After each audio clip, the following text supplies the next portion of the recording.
Assalamualaikum warahmatullahi wabarakatuh. Hai everyone. Terima kasih sudah klik video ini. Selamat datang kembali di channel YouTubeku. Andri Lestari Stories.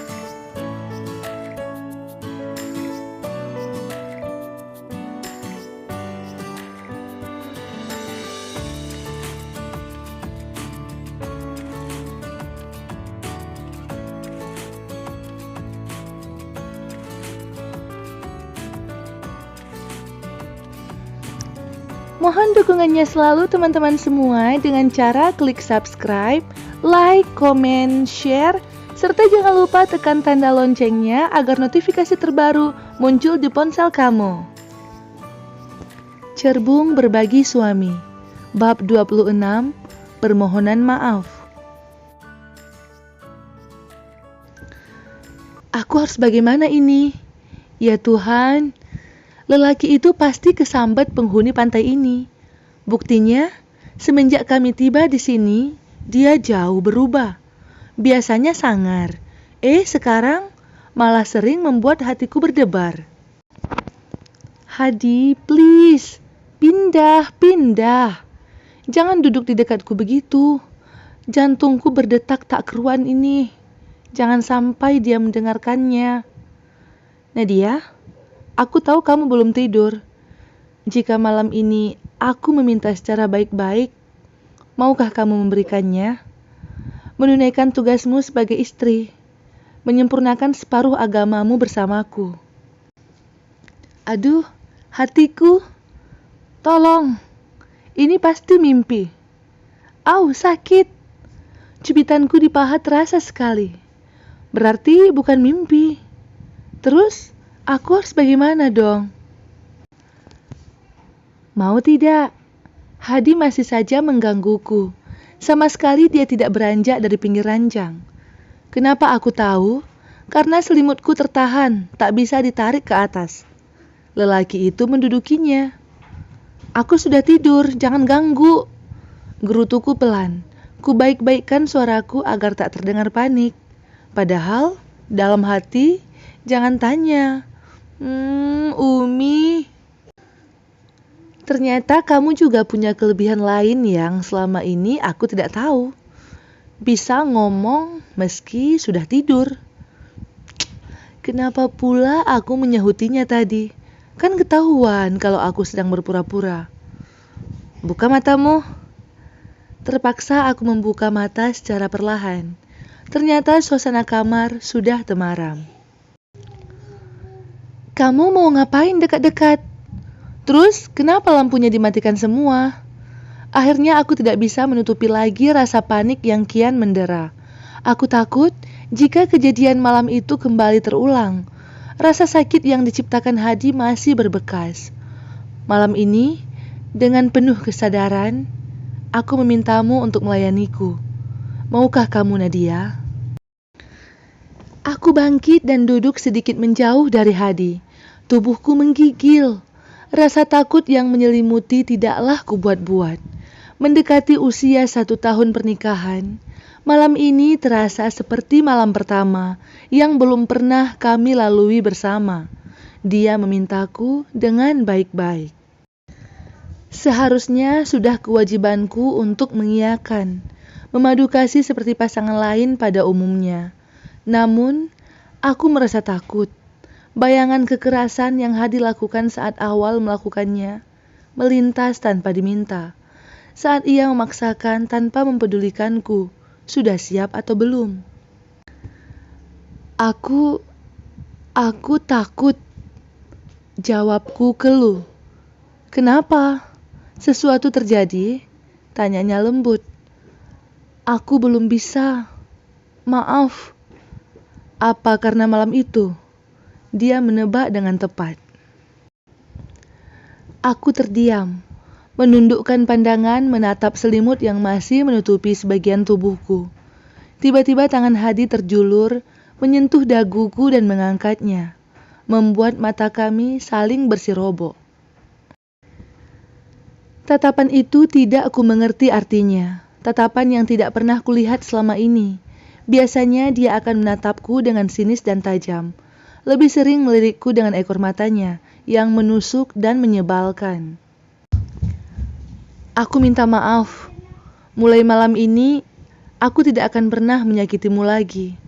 Sudah cukup perlakuan burukku selama ini. Aku membulatkan mata mendengar ucapan Hadi. Apa yang membuat lelaki itu bisa berubah seperti ini? Apakah Allah telah menyentuh hatinya sesuai doaku selama ini? Tatapan Hadi semakin lekat menatapku. Seutas senyum tipis bertengger di bibirnya yang seksi. Aku seperti terhipnotis dibuatnya. Selain pintar menyakiti, lelaki itu juga pintar membuat debaran-debaran dengan ritme yang tak beraturan di hatiku. Aku sudah memaafkanmu sejak dulu, karena ibu selalu menyayangiku. Jadi kuanggap impas. Seruku jujur. Kamu memang baik, Nadia. Aku saja yang tidak pernah mau untuk mengakuinya. Aku belum baik, hanya terus berusaha menjadi baik. Mungkin dengan begitu, Tuhan akan selalu mengabulkan doa-doaku. Hadi menurunkan tangannya dan berpindah menggenggam tanganku. Jemari kami saling bertaut. Sesekali lelaki itu meremasnya, membuat bulu kudukku meremang. Aku merasa kikuk di depan Hadi. Salah tingkah dan grogi tak bisa kuelakkan sama sekali. Ternyata aku salah. Hati seseorang tidak ada yang tahu. Aku dulu sangat membencimu. Entah kenapa, beberapa hari ini, aku tidak lagi menemukan perasaan benci itu di dalam hatiku. Iya, menguap begitu saja. Kamu tidak tahu sih, setiap selesai salat, aku selalu mengetuk pintu langit agar Allah membuka matamu. Melirik sedikit saja keberadaanku. Aku meminta sedikit, ternyata Allah memberi lebih untukku. Kenapa begitu? Karena Allah tahu apa yang sebenarnya terbaik untuk hambanya. Kami saling diam untuk beberapa saat. Hanya genggaman erat di tangan yang berbicara. Seolah menyampaikan bahwa penyesalan itu baru terasa. Aku akan menunggu hingga kamu benar-benar siap. Suara Hadi memecahkan kesunyian yang sempat terjadi beberapa detik. Jika aku membutuhkan waktu yang lama, tanyaku spontan. Aku akan tetap menunggu. Anggap saja itu sebagai tebusan sikap kasarku selama ini padamu. Hadi menarik tanganku agar mendekat dengannya. Sebuah kecupan ia daratkan di punggung telapak tanganku. Aku kaget mendapat perlakuan yang tidak pernah terbayangkan sebelumnya. Biasanya aku hanya melihat dia melakukan itu pada Tiara, di sofa depan televisi. Namun, sekarang aku juga menerima perlakuan seperti itu. Jujur, ada rasa bahagia yang membuncah, menyelinap hangat ke relung sanubari. Tanganmu kok keringatan? Gugup. Suami sendiri yang pegang kok gugup? Hadi terkekeh. Malu sekali aku dibuatnya. Dan tebakan Hadi memang benar. Jika sudah gugup, telapak tanganku akan memproduksi keringat berlebih. Enggak kok, kenapa harus gugup? Balasku berusaha menutupi rasa malu. Malam ini aku akan tetap tidur di sana. Aku tidak mau mengganggumu. Ujar Hadi sambil menunjuk ke arah extra bed. Kemudian lelaki itu bangkit menuju ke tempat tidurnya. Hadi banyak berbicara malam ini.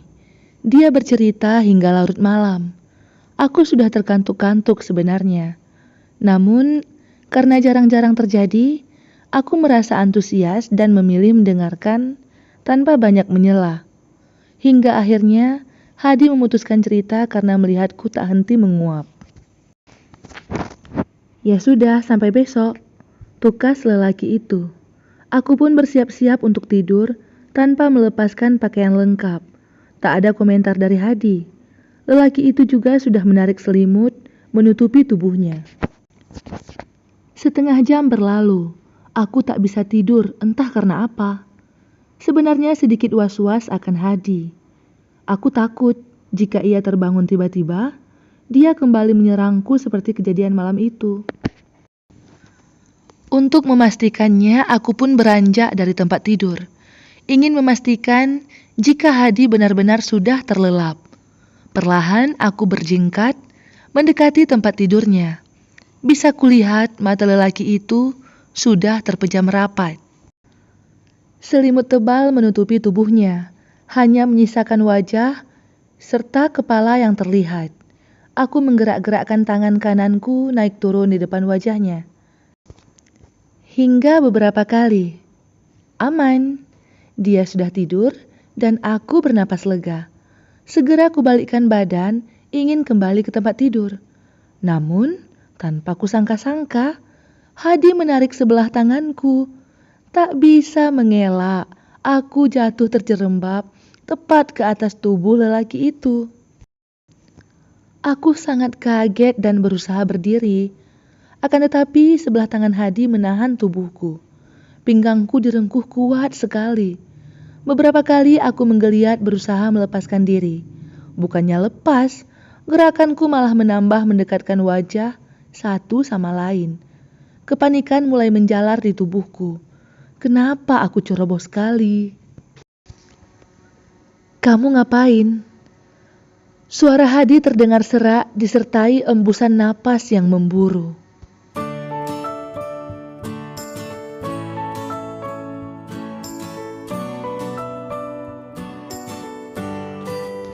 Terima kasih teman-teman semua karena sudah selalu setia mengikuti cerita berbagi suami hingga bab ini.